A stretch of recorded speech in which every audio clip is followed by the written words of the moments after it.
Hey there, so I went to pick up my rig out of storage today. Yoko and I are thinking about taking a trip in a couple days. It's winter here in Utah, and I did all the things you're supposed to do when you pick something up and you pick your van up and you look all around it, but I missed one thing. I made a big mistake that could have actually cost me my life. I'm going to share it with you right now.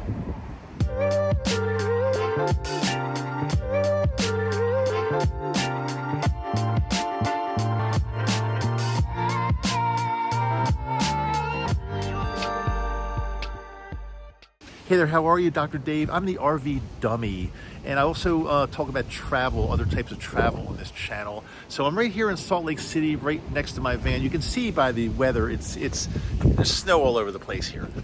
We got a lot of snow, but we wanted to take our rig out, possibly drive down to Arches National Park, which is really about 3.5 hours away from us. And if we get like a break in the weather, we're gonna do it this week. And it would be really nice because we don't mind winter camping, but I just don't want to be driving in snow or dangerous conditions at all. So I went ahead and picked it up at where we keep it in storage today. And the nice guy gave it to me. He thought I was a little crazy for picking it up because he said it's supposed to snow all week. But I said, my wife, I blamed it on my wife. I said she sometimes has crazy ideas. We just had a laugh about it. But what I did before I drove it back home, which is about a 20 to 25 minute drive back to my house, I did all the things I'm supposed to do whenever you're getting into your RV. You always check around everything. You just make sure everything is closed, everything's locked, everything's tight. I checked the tire pressures. I put my, the tire pressure monitoring system on. Everything was fine there. I went inside and made sure nothing was loose and everything was secure, everything was closed. I did everything I thought I was supposed to do. So I'm driving home and it's windy. And I get on this highway and the wind is really picking up and it's blowing the van all over the place. And first of all, I'm thinking, like, what am I doing? I'm an idiot. Why am I driving in this kind of winter weather? This is ridiculous. There wasn't any snow on the ground, but it was very windy and just not the kind of weather you want to drive your RV in. But then as I'm driving along, I notice that the hood starts to pop open. Now, I'm driving 60 miles an hour on a highway with cars and trucks, and it's super windy, and my hood is starting to, come open. Like, it's, how it's got like two latches on it, and if you close it, you got to make sure it's totally secure. If it's not, it'll close the first time, but then you can kind of there's got some play in it up and down. Well, that's where it was, and I didn't know, and I was worried that this thing was just going to pop open, and I'd be in big trouble because I wouldn't be able to see, and the wind would be whipping around, and trucks would be going all around me, and that would be the end.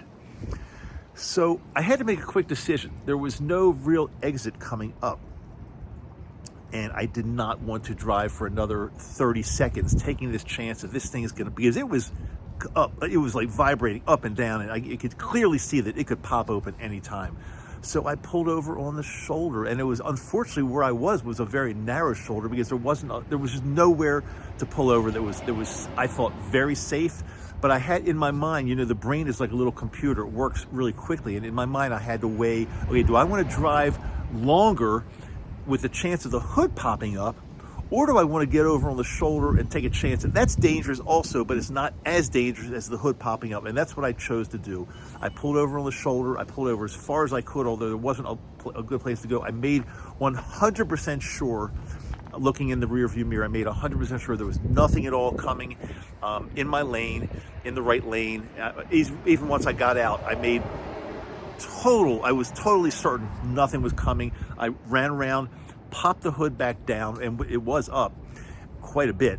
Unfortunately, it was ridiculous. And then I made sure again that before I got back into my rig, into the front seat, there was nobody coming in the right lane. So I got back in safely. The only thing left to do was to pull out into traffic with cars and trucks buzzing by me at 70 some miles an hour. And again, you have to, this thing just doesn't do 0 to 60 in 5 seconds or 10 seconds or even 15 seconds. It takes time to pick up speed. So I had to get out back into traffic. I did that safely, luckily. Then I had to merge in and take a deep breath. everything is okay and I'm safe and I didn't die. You know, it sounds crazy and I'm laughing about it now, but it was a potentially very, very dangerous situation. Got home, checked out a few more things, which I'll do another video and share with you what I checked out to make sure that this rig is ready to go for some winter camping. I don't know whether we're actually going to do it because, again, I always err on the side of being safe. My wife probably likes to take a little bit more, I don't want to say risk, but she's always the one saying that, oh, it's going to be fine, it's going to be fine, it's going to be fine. And I'm always the one that has to talk some sense into her, say, no, this is not safe. I'm not doing this today. So we always reach a happy medium, and we make sure I make sure totally sure we're safe. But I'll get back to you with another video, and I'll share with you some of the things I did upon a walk around and inside the rig to make sure it is very safe right now and ready for some winter camping. Until next time, Dr. Dave, RV Dummy. Glad to be here. Talk to you later.